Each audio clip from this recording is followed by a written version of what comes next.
શું તકલીફ હતી આપણે? મને ઘૂંટણની તકલીફ 7 વર્ષથી હતી. ઘૂંટણ દુખતા હતા અને આમ પાછળ ડોકની નસો દુખતી હતી.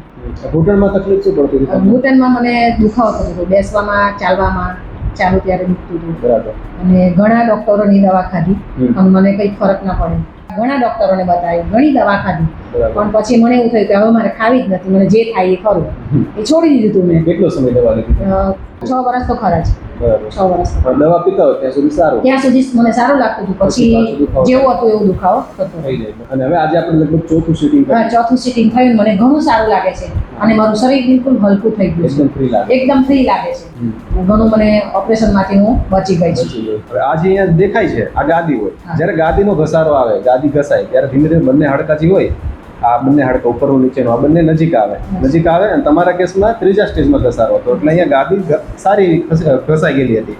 બરાબર. અને ગાદીના ઘસારાના કારણે ઘૂંટણના આજુબાજુના જે હાડકા હોય ને આ બધું ઘસાય, ઓસ્ટિયોફાઇટ્સ બને. બરાબર. એટલે સિમ્પલ આપણે ઘૂંટણનો જે ઘસારો કહેવાય એ ઘસારો હતો. એના કારણે જ્યારે તમારી મુવમેન્ટ આવી રીતે થાય બધી, આ મુવમેન્ટમાં તમને દુખાવો વધારે હોય. જેમને તમારા જેવી તકલીફ હોય તો એમને શું કહેવું? એમને મારે એક જ વાત કરવી કે ઓપરેશન કરાવતા પહેલા એકવાર હાર્દિક સર પાસે જઈ એકવાર સારવાર લઈ જઈએ. ચાલો, થેન્ક યુ.